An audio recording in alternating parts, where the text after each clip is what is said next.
पार्वती को सेवा में रखने के लिए हिमालय का शिव को मनाना। ब्रह्मा जी बोले हैं मुनि नारद।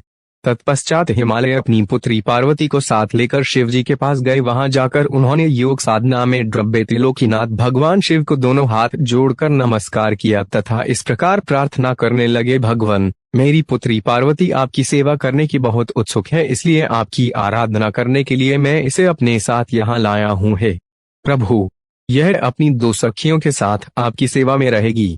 आप मुझ पर कृपा करके इसे अपनी सेवा का अवसर प्रदान करिए। तब भगवान शिव ने उस परम सुंदरी हिमालय कन्या पार्वती को देखकर अपनी आंखें बंद कर लीं और पुनः परम ब्रह्म के स्वरूप का ध्यान करने में निमग्न हो गए। उस समय सर्वेश्वर एवं सर्वव्यापी शिव जी तपस्या करने लगे। यह देखकर हिमालय इस सोच में डूब गए कि भगवान शंकर उनकी तपस्या स्वीकार करेंगे या नहीं। तब एक बार पुनः हिमालय ने दोनों हाथ जोड़कर शिव जी के चरणों में प्रणाम किया और बोले, देवादिदेव महादेव, हे भोलेनाथ शिव शंकर, मैं दोनों हाथ जोड़े आपकी शरण में आया हूँ, कृपया आंखें खोलकर मेरी ओर देखिए। भगवान, आप सभी विपत्तियों को दूर करते हैं। हे भक्तवत्सल, मैं रोज अपनी पुत्री के साथ आपके दर्शनों के लिए यहाँ आऊंगा, कृपया मुझे आज्ञा प्रदान कीजिए। हिमालय के वचनों को सुनकर त्रिलोकीनाथ भगवान शिव ने अपने नेत्र खोल दिए और बोले हैं, गिरिराज हिमालय, आप अपनी कन्या को घर पर ही छोड़कर मेरे दर्शनों को आ सकते हैं, नहीं तो आपको मेरा भी दर्शन नहीं होगा। महेश्वर की ऐसी बात सुनकर हिमालय ने अपना मस्तक झुका दिया और शिव जी से बोले, हे प्रभु, हे महादेव जी, कृपया यह बताइए कि मैं अपनी पुत्री के साथ आपके दर्शनों के लिए क्यों नहीं आ सकता? क्या मेरी पुत्री आपकी सेवा के योग्य नहीं है? फिर इसे न लेकर आने का कारण मुझे समझ में नहीं आता। हिमालय की बात सुनकर शिव जी हंसने लगे और बोले, हे गिरिराज, आपकी पुत्री सुंदर, चंद्रमुखी और अनेक शुभ लक्षणों से संपन्न है, इसलिए आपको इसे मेरे पास नहीं लाना चाहिए, क्योंकि विद्वानों ने नारी को माया रूपिणी कहा है। युवतियां ही तपस्वियों की तपस्या में विघ्न डालती हैं। मैं योगी हूँ, सदैव तपस्या में लीन रहता हूँ और माया मोह से दूर रहता हूँ, इसलिए मुझे स्त्री से दूर ही रहना चाहिए। हे हिमालय, आप धर्म के ज्ञानी और वेदों की रीतियां जानते हैं। स्त्री की निकटता से मन में विषय वासना उत्पन्न हो जाती है और वैराग्य नष्ट हो जाता है, जिससे तपस्वी और योगी का ध्यान नष्ट हो जाता है, इसलिए तपस्वी को स्त्रियों का साथ नहीं करना चाहिए। इस प्रकार कहकर भगवान शिव चुप हो गए। हिमालय शिव जी के ऐसे वचनों को सुनकर चकित और व्याकुल हो गए। उन्हें चुप देखकर पार्वती देवी असमंजस में पड़ गई। पार्वती शिव का दार्शनिक संवाद भगवान शंकर के वचन सुनकर पार्वती जी बोली, योगीराज, आपने जो कुछ भी मेरे पिता श्री गिरिराज हिमालय से कहा उसका उत्तर मैं देती हूँ। अंतर्यामी, आपने महान तप करने का निश्चय किया है। ऐसा करने का निश्चय आपने शक्ति के कारण ही लिया है। सभी कर्मों को करने की यह शक्ति ही प्रकृति है। प्रकृति ही सबकी सृष्टि, पालन और संहार करती है। प्रभु, आप थोड़ा विचार करें, प्रकृति क्या है और आप कौन हैं? यदि प्रकृति न हो तो शरीर तथा स्वरूप किस प्रकार हो? आप सदा प्राणियों के लिए वंदनीय और चिंतनीय हैं। यह सब प्रकृति के ही कारण है। पार्वती जी के वचनों को सुनकर उत्तम लीला करने वाले भगवान शिव हंसते हुए बोले, मैं अपने कठोर तप द्वारा प्रकृति का नाश कर चुका हूँ। अब मैं तत्व रूप में स्थित हूँ। साधु पुरुषों को प्रकृति का संग्रह नहीं करना चाहिए। भगवान शिव के इस प्रकार के वचनों को सुनकर पार्वती हंसती हुई बोली, हे करुणा निधान कल्याणकारी योगीराज, आपने जो कहा क्या वे प्रकृति नहीं है? तो फिर आप उससे अलग कैसे हो सकते हैं? बोलना या कुछ भी करना अर्थात हमारे द्वारा किया गया हर क्रियाकलाप ही प्रकृति है। हम सदा ही प्रकृति के ही वश में हैं। यदि आप प्रकृति से अलग हैं तो न आपको बोलना चाहिए और न ही कुछ और करना चाहिए, क्योंकि ये कार्य तो प्रकृति के हैं अर्थात प्राकृत हैं। भगवान, आप हंसते, सुनते, खाते, देखते और करते हैं, वे सब भी तो प्रकृति का ही कार्य है। इसलिए व्यर्थ के वाद विवाद से कोई लाभ नहीं है। यदि आप वाकई प्रकृति से अलग हैं तो इस समय यहाँ तपस्या क्यों कर रहे हैं?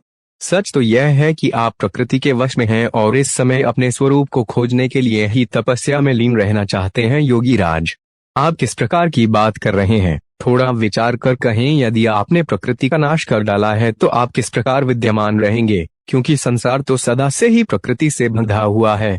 क्या आप प्रकृति का यह तत्व नहीं जान रहे हैं कि मैं ही प्रकृति हूँ? आप पुरुष हैं, यह पूर्णतया सच है। मेरे ही कारण आप सगुण और साकार माने जाते हैं। भगवान, आप जितेंद्रिय होने पर भी प्रकृति के अनुसार ही कर्म करते हैं। हे महादेव, यदि आप यही मानते हैं कि आप प्रकृति से अलग हैं तो आपको मेरी किसी भी सेवा से और किसी भी प्रकार से डरना नहीं चाहिए। पार्वती के मुख से निकले सांख्य शास्त्र में डूबे हुए वचन सुनकर भगवान शिव निरुत्तर हो गए। तब उन्होंने पार्वती जी को अपने दर्शन और सेवा करने की आज्ञा प्रसन्नता पूर्वक प्रदान कर दी। तत्पश्चात भगवान शिव पर्वतराज हिमालय से बोले, हे गिरिराज हिमालय, मैं तुम्हारे इस शिखर पर तपस्या करना चाहता हूँ, कृपया मुझे इसकी आज्ञा प्रदान करें। देवादिदेव भगवान शिव के इस प्रकार के वचनों को सुनकर गिरिराज हिमालय दोनों हाथ जोड़कर बोले, है महादेव, यह पूरा संसार आपका ही है। सभी देवता, असुर और मनुष्य सदैव आपका ही पूजन और चिंतन करते हैं। मैं आपके सामने एक तुच्छ मनुष्य हूँ, भला मैं आपको किस प्रकार आज्ञा दे सकता हूँ? प्रभु, यह आपकी इच्छा है, आप जब तक यहाँ निवास करना चाहें कर सकते हैं। गिरिराज के इन वचनों को सुनकर भगवान शिव मुस्कुराने लगे और आदरपूर्वक हिमालय से बोले, अब आप जाइए, अब हमारी तप करने की इच्छा है। तुम्हारी कन्या नित्य आकर मेरे दर्शन कर सकती है और मेरी सेवा करने की भी मैं उसे आज्ञा देता हूँ। लोक कल्याणकारी भगवान शिव के इन उत्तम वचनों को सुनकर हिमालय और पार्वती जी बहुत प्रसन्न हुए। उन्होंने त्रिलोकीनाथ भगवान शिव को नमस्कार किया और अपने घर लौट गए। उसी दिन से पार्वती जी प्रतिदिन भगवान शिव के दर्शनों के लिए वहां आती। उस समय उनके साथ उनकी 2 सखियां भी वहां जाती और भक्ति पूर्वक शिव जी की सेवा करती। वे महादेव के चरणों को धोकर उस चरणामृत को पीती थीं, तत्पश्चात उनके चरणों को पोंछती। फिर उनका षोडशोपचार अर्थात 16 उपचारों से विधिवत पूजन करने के पश्चात अपने घर वापस लौट आती। इस प्रकार प्रतिदिन शिव जी का पूजन करते हुए बहुत समय व्यतीत हो गया। कभी कभी पार्वती जी अपनी सखियों के साथ वहां भक्ति पूर्वक उनके भजनों को भी गाती थी। एक दिन सदाशिव ने पार्वती जी को इस प्रकार अपनी सेवा में तत्पर देखकर विचार किया कि जब इनके हृदय में उपजे अभिमान के बीज के अंकुर का नाश हो जाएगा, तभी मैं इनका पाणी ग्रहण करूंगा। ऐसा सोचकर लीलाधारी भगवान शिव पुनः ध्यान में मग्न हो गए। तब उनका मन चिंता मुक्त हो गया। तब देवी पार्वती भगवान शिव के रूप का चिंतन करती हुई भक्ति भाव से उनकी सेवा करती रहती। भगवान शंकर भी शुद्ध भाव से पार्वती को प्रतिदिन दर्शन देते थे। इसी बीच इंद्र और अन्य देवता व मुनि ब्रह्मा जी के पास पहुँचे। ब्रह्मा जी की आज्ञा से कामदेव हिमालय पर्वत पर गए। सभी देवताओं के कार्य की सिद्धि हेतु काम की प्रेरणा से वे पार्वती शिव का संयोग कराना चाहते थे। इसका कारण यह था कि महापराक्रमी तारकासुर ने ऋषि मुनियों और देवताओं की नाक में दम कर रखा था। उसका वध करने के लिए उन्हें भगवान शिव जैसे महापराक्रमी और बलवान पुत्र की आवश्यकता थी। कामदेव ने हिमालय के शिखर पर पहुंचकर अनेक यत्न किए, परंतु भगवान शिव काम की माया से मोहित न हो सके। उन्होंने क्रोध से कामदेव को भस्म कर दिया। अब शक्ति में ही सामर्थ्य थी कि शिव को मोहित कर वे देवताओं की इच्छा को साकार करती। इसीलिए काम के अनंग होने के बाद जन कल्याण के लिए तथा अपने व्रत को पूरा करने के लिए पार्वती ने मन ही मन शिव जी को पति रूप में पाने का दृढ़ निश्चय कर लिया। कठोर तपस्या करके देवी पार्वती ने शिव जी के हृदय को जीत लिया। तब वे दोनों अत्यंत प्रेम से प्रसन्नता पूर्वक रहने लगे और उन्होंने देवताओं के महान कार्य को सिद्ध किया। वज्रांग का जन्म एवं पुत्र प्राप्ति का वर मांगना। नारद जी कहने लगे, ब्रह्म जी, तारकासुर कौन था जिसने देवताओं को भी पीड़ित किया, उन्हें स्वर्ग से निष्कासित कर दिया और स्वर्ग पर अपना एकाधिकार स्थापित कर लिया? कृपया मुझे इसके विषय में बताइए। ब्रह्मा जी बोले, हैं मुनि नारद, मरीचि के पुत्र कश्यप मुनि थे। उनकी 13 स्त्रियां थीं, जिसमें सबसे बड़ी दिति थी। उससे हिरण्यकशिपु तथा हिरण्याक्ष नामक 2 पुत्र हुए। हिरण्यकशिपु तथा हिरण्याक्ष को श्री हरि विष्णु ने वाराह तथा निसिंह का रूप धारण करके मार दिया था। तब अपने पुत्रों के मर जाने से दुखी होकर दिति ने कश्यप से प्रार्थना की तथा उनकी बहुत सेवा की। उनकी कृपा से दिति पुनः गर्भवती हुई। जब इंद्र को इस बात का पता चला तो उन्होंने दिति के गर्भ में ही उनके बच्चे के छोटे छोटे टुकड़े कर दिए, परंतु दिति के व्रत एवं अन्य भक्तिभाव से बालक को मारने में वे सफल न हुए। समय पूरा होने पर उसके गर्भ से 49 बालक उत्पन्न हुए।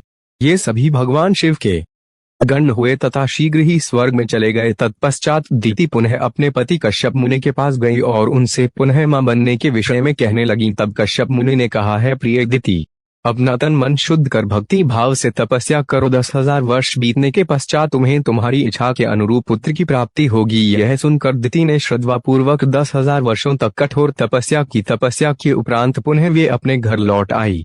तब कश्यप मुनि की कृपा से दिति गर्भवती हुई। इस बार उन्होंने एक अत्यंत पराक्रमी और बलवान पुत्र को जन्म दिया। इस पुत्र का नाम वज्रांग था। वज्रांग दिति की इच्छा के अनुरूप ही था। दिति इंद्र द्वारा किए गए छल कपट से बहुत दुखी थी और उनसे बदला लेने के लिए अपने पुत्र वज्रांग को देवताओं से युद्ध करने की आज्ञा दी। वज्रांग और सभी देवताओं का बहुत भयानक युद्ध हुआ। तत्पश्चात वीर और पराक्रमी वज्रांग ने अपनी माता के आशीर्वाद से सभी देवताओं को परास्त कर दिया और स्वर्ग का राज्य हथिया कर वहां का राजा बन गया। सभी देवता उसके अधीन हो गए। तब यह देखकर दिति को बहुत प्रसन्नता हुई। एक दिन कश्यप मुनि के साथ मैं स्वयं वज्रांग के पास गया। मैंने वज्रांग से अनुरोध किया कि वह देवताओं को इंद्र की गलती की सजा न दे तथा इंद्र सहित सभी देवताओं को क्षमा कर दे। मेरे इस प्रकार कहने पर वज्रांग बोला है, ब्राह्मण, मुझे राज्य का कोई लोभ नहीं है। मैंने इंद्र की दुष्टता के कारण ही ऐसा किया है। इंद्र ने मेरी माता के गर्भ में घुसकर मेरे भाइयों को मारने का प्रयत्न किया था, तभी मैंने इंद्र के राज्य को जीतकर उसे स्वर्ग से निष्कासित कर दिया है। भगवान, मुझे भोग विलास की भी कोई इच्छा नहीं है। इंद्र सहित सभी देवता अपने अपने कर्मों का फल भोग चुके हैं। अब मैं स्वर्ग का राज्य इंद्र को वापस सौंप सकता हूँ। मैंने अपनी माता की आज्ञा मानकर यह सब किया है। प्रभु, आप मुझे सार तत्व का उपदेश दें जिससे मुझे सुख की प्राप्ति हो। वज्रांग के उद्देश्य को उत्तम जानकर मैंने उसे सात्विक तत्व के बारे में समझाया। फिर मैंने एक सुंदर व गुणी स्त्री उत्पन्न की और उसका विवाह वज्रांग से करा दिया। वज्रांग ने अपने सभी बुरे विचारों को त्याग दिया, परंतु उसकी पत्नी के हृदय में बुरे विचारों का ही मानो साम्राज्य था। उसकी पत्नी ने उसकी बहुत सेवा की। तब प्रसन्न होकर वज्रांग ने कहा है, प्राणप्रिया, तुम क्या चाहती हो? मुझे बताओ, मैं तुम्हारी इच्छाएं अवश्य पूरी करूंगा। यह सुनकर वे परम सुंदरी बोली, पतिदेव, यदि आप मेरी सेवा से प्रसन्न हैं तो कृपया मुझे इस त्रिलोकी को जीतने वाला महापराक्रमी और बलवान पुत्र प्रदान करिए, जो ऐसा बलवान हो कि समस्त देवता उससे भयभीत रहें। अपनी पत्नी के ऐसे वचन सुनकर वज्रांग सोच में डूब गया, क्योंकि वह स्वयं देवताओं से किसी प्रकार का कोई बैर नहीं रखना चाहता था, परंतु उसकी पत्नी देवताओं के साथ शत्रुता बढ़ाना चाहती थी। वज्रांग सोचने लगा कि यदि सिर्फ अपनी पत्नी की इच्छा को सर्वप्रिय मानकर उसे पूरा कर दिया तो सारे संसार सहित देवताओं एवं मुनियों को दुख उठाना पड़ेगा, और यदि पत्नी की इच्छा को पूरा नहीं किया तो मैं नरक का भागी बनूंगा। तब इस धर्म संकट में पड़ने के बाद उसने अपनी पत्नी की अभिलाषा को पूरा किया। अपनी पत्नी की इच्छानुसार पुत्र प्राप्त करने हेतु वज्रांग ने बहुत वर्षों तक कठोर तपस्या की। मुझसे वर प्राप्त कर अत्यंत हर्षित होता हुआ वज्रांग अपनी पत्नी को पुत्र प्रदान करने हेतु अपने लोक में चला गया। ब्रह्मा जी बोले, हे मुनिश्रेष्ठ नारद, कुछ समय बाद वज्रांग की पत्नी गर्भवती हो गई। समय पूर्ण होने पर उसकी पत्नी ने एक पुत्र को जन्म दिया। वह बालक बहुत लंबा चौड़ा था, उसका शरीर बहुत अधिक विशाल था, वह अत्यंत शक्तिशाली और पराक्रमी था। उसके जन्म के समय सारे संसार में कोहराम मच गया, चारों ओर उपद्रव होने लगे, आकाश में भयानक बिजलियां चमकने लगीं तथा चारों दिशाओं में भयंकर गर्जनाएं होने लगीं। धरती पर भूकंप आ गया, पहाड़ कांपने लगी, नदी सरोवर का जल जोर जोर से उछलने लगा, चारों ओर आंधियां चलने लगीं, सूर्य को राहु ने निगल लिया और चारों ओर अंधकार छा गया। उसके जन्म के समय के ऐसे अशुभ लक्षणों को देखते हुए कश्यप मुनि ने उसका नाम तारक रखा। तारक का जन्म हो जाने पर वज्रांग के घर ही उसका लालन पालन होने लगा। थोड़े ही समय में तारक का शरीर और बड़ा हो गया, वह पर्वत के समान विशाल और विकराल होता जा रहा था। कुछ समय पश्चात तारक ने अपनी माता और पिता वांग से तपस्या करने की आज्ञा मांगी। तब उसके माता पिता ने प्रसन्नता पूर्वक उसको आज्ञा प्रदान कर दी। साथ ही उसकी माता ने उसे यह आदेश दिया कि वह देवताओं को अवश्य जीते और उन पर अपना आधिपत्य कर स्वर्ग पर अधिकार कर ले। अपनी माता की आज्ञा पाकर वज्रांग का पुत्र तारक तपस्या करने के लिए मधुवन चला गया। वहां तारक ने मुझे प्रसन्न करने के लिए कठोर तप करना आरंभ कर दिया। उसने अपने दोनों हाथों को सिर के ऊपर ऊंचा कर लिया और ऊपर की ओर देखने लगा तथा एक पैर पर खड़े होकर एकाग्र मन से 100 वर्ष तक तपस्या करता रहा। उस समय वे केवल जल और वायु से ही अपना जीवन यापन कर रहा था। तत्पश्चात उसने 100 वर्ष जल में, 100 वर्ष थल में, 100 वर्ष अग्नि में रहकर कठिन तप करके मुझे प्रसन्न करने का प्रयत्न किया। फिर 100 वर्ष पृथ्वी पर हथेली धारण करके 100 वर्ष वृक्ष की शाखा को पकड़कर तथा अनेकों प्रकार के दुख सह सहकर वह तप करता रहा। इस तपस्या के प्रभाव से उसके शरीर से तेज निकलने लगा, जिससे देवलोक जलने लगा। यह देखकर सभी देवता घबरा गए। फिर मैं स्वयं तारकासुर के पास वरदान देने के लिए गया। मैंने तारकासुर से कहा, तारक, मैं तुम्हारी इस दुस्सह तपस्या से बहुत प्रसन्न हूँ। तुमने इस प्रकार कठोर तप करके मुझे प्रसन्न किया है, तुम्हारा इसके पीछे क्या प्रयोजन है? निसंकोच मुझे बताओ, मैं तुम्हें तुम्हारा मनोवांछित फल अवश्य प्रदान करूंगा। तुम अपनी इच्छानुसार वर मांगो। ब्रह्मा जी के इन वचनों को सुनकर तारकासुर उनकी स्तुति करने लगा। तत्पश्चात वह बोला, हे विधाता, हे ब्रह्मा जी, अगर आप मेरी तपस्या से प्रसन्न होकर मुझे वरदान देना चाहते हैं तो प्रभु मुझे पहला वर यह दे कि आपके द्वारा बनाई गई इस सृष्टि में मेरे समान कोई भी तेजवान और बलवान ना हो। दूसरा वर यह दें कि मैं अमर हो जाऊं, अर्थात कभी भी मृत्यु को होऊं। तब मैंने कहा कि इस संसार में कोई भी अमर नहीं है, इसलिए तुम इच्छानुसार मृत्यु का वर मांगो। तारक ने अहंकार भरी विनम्रता से निवेदन किया, भगवान, मेरी मृत्यु भगवान शंकर के वीर्य से उत्पन्न बालक के चलाए हुए शस्त्र से ही हो और कोई मेरा वध न कर पाए। मैंने तारक को उसके मांगे हुए वर प्रदान कर दिए तथा अपने लोक में लौट आया। वर पाकर तारक बहुत खुश था। वह भी वर प्राप्ति का समाचार देने के लिए अपने घर को चला गया। दैत्यों के गुरुवार शुक्राचार्य ने तारक को असुरों का राजा बना दिया। अब तारक तारकासुर नाम से प्रसिद्ध हो गया। वह तीनों लोकों पर अपना अधिकार स्थापित करना चाहता था, इसलिए सबको पीड़ित कर, उनसे युद्ध कर, उन्हें हराकर सबके राज्यों पर अपना अधिकार करता जा रहा था। स्वर्ग के राजा इंद्र ने भी डरकर अपना वाहन ऐरावत हाथी, अपना खजाना और 9 सफेद रंग के घोड़े उसे दे दिए। ऋषियों ने डर के मारे कामधेनु गाय तारकासुर को दे दी। इसी प्रकार अन्य देवताओं ने भी अपनी अपनी प्रिय वस्तुएं तारकासुर 26 को अर्पित कर दी। अन्य लोगों के पास भी जो उत्तम उत्तम वस्तुएं थीं उन्हें भी दैत्यराज तारक ने अपने अधिकार में कर लिया। इतना ही नहीं, समुद्रों ने भी भयभीत होकर अपने अंदर छिपे सभी अमूल्य रत्न निकालकर तारकासुर को सौंप दिए। तारकासुर के भय से पूरा जगत कांपने लगा था। उसका आतंक दिनों दिन बढ़ता ही जा रहा था। पृथ्वी, सूर्य, चंद्रमा, वायु, अग्नि सभी तारकासुर के डर के कारण अपने सभी कार्य सुचारू रूप से कर रहे थे। दैत्यराज तारकासुर ने देवताओं और पितरों के भागों पर भी अपना अधिकार जमा लिया था। उसने इंद्र को युद्ध में हराकर स्वर्ग का सिंहासन भी हासिल कर लिया था। उसने स्वर्ग के सभी देवताओं को वहां से निष्कासित कर दिया जो अपनी प्राण रक्षा के लिए इधर उधर भटक रहे थे। ब्रह्मा जी बोले, नारद जी, सभी देवता तारकासुर के डर के कारण मारे मारे इधर उधर भटक रहे थे। इंद्र ने सभी देवताओं को मेरे पास आने की सलाह दी। सभी मेरे पास आए। सभी देवताओं ने मुझे हाथ जोड़कर प्रणाम किया और मेरी अनेकों प्रकार से स्तुति करने लगे। अपना दुख दर्द बताते हुए देवता कहने लगे, हे विधाता, हे ब्रह्मा जी, आपने ही तारकासुर को अभय का वरदान दिया है। तभी से तारक त्रिलोकों को जीतकर अभिमानी होता जा रहा है। उसने लोगों को डरा धमकाकर उन्हें अपने अधीन कर लिया है। तारक ने स्वर्ग पर भी अपना अधिकार स्थापित कर लिया है और हम सभी को स्वर्ग से निकाल दिया है। उसने इंद्र के सिंहासन पर भी अपना अधिकार कर लिया है। अब उसके आदेश से उसके असुर हमारे प्राणों के प्यासे बनकर हमें ही ढूंढ रहे हैं। तभी हम अपने प्राणों की रक्षा के लिए आपकी शरण में आए हैं। हे प्रभु, हमारे दुखों को दूर कीजिए। देवताओं के कष्टों को सुनकर मुझे बहुत दुख हुआ। मैंने उन्हें सांत्वना देते हुए कहा, इस संबंध में कुछ भी नहीं कर सकता, क्योंकि तारकासुर के घोर तप से प्रसन्न होकर ही मैंने उसे अतुल्य बलशाली होने का वर प्रदान किया था। परंतु उसने मदांध होकर सभी देवताओं और मनुष्यों को प्रताड़ित किया है और उनकी संपत्तियों पर जबरदस्ती अपना अधिकार कर लिया है। इसलिए अब आप सभी इस बात से निश्चित रहिए कि एक दिन तारकासुर का विनाश अवश्य ही होगा। उसकी मृत्यु जरूर होगी, पर इस समय हम विवश हैं।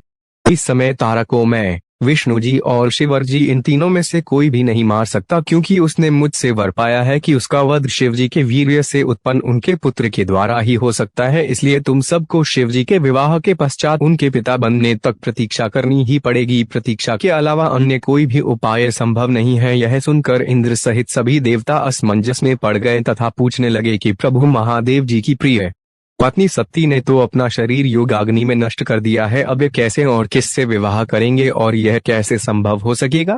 तब मैंने उन्हें बताया कि प्रजापति दक्ष की पुत्री और त्रिलोकीनाथ शिव जी की प्राण वल्लभ सती हिमालय पत्नी मैना के गर्भ से जन्म लेकर बड़ी हो गई हैं। उनका नाम पार्वती है। पार्वती ही भगवान शिव की पत्नी बनने का गौरव प्राप्त करेंगी। अतः अब तुम भगवान शिव के पास जाकर उन्हें विवाह के लिए राजी करने की कोशिश करो। शिव पार्वती का पुत्र ही तुम्हें तारकासुर के भय से मुक्त करा सकता है। अतएव तुम भगवान शिव से प्रार्थना करो कि वे पार्वती के साथ विवाह करने के लिए राजी हो जाएं। इस बात को अच्छे से जान लो कि शिव पुत्र ही तुम्हारा उद्धार कर सकता है। अब मैं तारकासुर को समझाता हूँ कि वे व्यर्थ में देवताओं को तंग करना बंद कर दे और उन्हें उनका भाग वापस दे दे और स्वयं भी शांति से जीवन यापन करे। यह कहकर मैंने इंद्र व अन्य देवताओं को वहां से विदा किया। तत्पश्चात मैं स्वयं तारकासुर को समझाने के लिए उसके पास गया। तारकासुर ने मुझे प्रणाम किया और मेरी स्तुति एवं वंदना करने लगा। मैंने तारकासुर से कहा, हे पुत्र तारक, मैंने तुम्हारी भक्तिभाव से की गई तपस्या से प्रसन्न होकर तुम्हें मरणवांछित वर प्रदान किए थे। वे वरदान मैंने खुशी से तुम्हारी बेहतरी के लिए दिए थे, परंतु तुम उन वरदानों का गलत उपयोग कर रहे हो। वर प्राप्त करने के उपरांत तुम अपनी सीमाओं को भूल गए हो। अनावश्यक अभिमान के नशे में चूर होकर तुम्हें यह भी याद नहीं रहा कि देवता सर्वथा पूजनीय और वंदनीय होते हैं। तुमने उन्हें भी कष्ट पहुंचाया है, साथ ही उन्हें स्वर्ग से निकालकर बेघर कर दिया है। तुम्हारे सशस्त्र सैनिक अभी भी देवताओं को मारने के लिए ढूंढ रहे हैं। तारकासुर, स्वर्ग पर सिर्फ देवताओं का ही अधिकार है, वहां से उन्हें निकालने की तुम्हारी कैसे हिम्मत हुई? स्वर्ग का राज्य छोड़कर वापस पृथ्वी पर लौट जाओ और वहीं पर शासन करो, यह मेरी आज्ञा है। तारकासुर को यह आदेश देकर मैं वहां से लौट आया। तत्पश्चात तारकासुर ने मेरी बात का सम्मान करते हुए स्वर्ग का राज्य छोड़ दिया। वे पृथ्वी पर आकर शोणित नामक नगर पर शासन करने लगा। मेरी आज्ञा पाकर देवताओं सहित देवेंद्र स्वर्गलोक को चले गए और पूर्व की भांति पुनः स्वर्ग का शासन करने लगे। कामदेव का शिव को मोहने के लिए प्रस्थान। ब्रह्मा जी बोले, नारद, स्वर्ग में सब देवता मिलकर सलाह करने लगे कि किस प्रकार से भगवान रुद्र काम से सम्मोहित हो सकते हैं। शिव जी किस प्रकार पार्वती जी का पाणी ग्रहण करेंगे। यह सब सोचकर देवराज इंद्र ने कामदेव को याद किया। कामदेव तुरंत ही वहां पहुंच गए। तब इंद्र ने कामदेव से कहा, है मित्र, मुझ पर बहुत बड़ा दुख आ गया है। उस दुख का निवारण सिर्फ तुम ही कर सकते हो। हे काम, जिस प्रकार वीर की परीक्षा रणभूमि में स्त्रियों के कुल की परीक्षा पति के असमर्थ हो जाने पर होती है, उसी प्रकार सच्चे मित्र की परीक्षा विपत्ति काल में ही होती है। इस समय मैं भी बहुत बड़ी मुसीबत में फंसा हुआ हूँ और इस विपत्ति से आप ही मुझे बचा सकते हैं। यह कार्य देवहित के लिए है, इसमें कोई संशय नहीं है। देवराज इंद्र की बातें सुनकर कामदेव मुस्कुराए और बोले, हे देवराज, इस संसार में कौन मित्र है और कौन शत्रु, यह तो वाकई देखने की वस्तु है। इसे कहकर कोई लाभ नहीं है। देवराज, मैं आपका मित्र हूँ और आपकी सहायता करने की पूरी कोशिश अवश्य ही करूंगा। इंद्रदेव, जिसने आपके पद और राज्य को छीनकर आपको परेशान किया है, मैं उसे दंड देने के लिए आपकी हर संभव मदद अवश्य करूंगा। अतः जो कार्य मेरे योग्य है, मुझे अवश्य बताइए। कामदेव के इस कथन को सुनकर इंद्रदेव बड़े प्रसन्न हुए और उनसे बोले, है तात, मैं जो कार्य करना चाहता हूँ उसे सिर्फ आप ही पूरा कर सकते हैं। आपके अतिरिक्त कोई भी उस कार्य को करने के विषय में सोच भी नहीं सकता।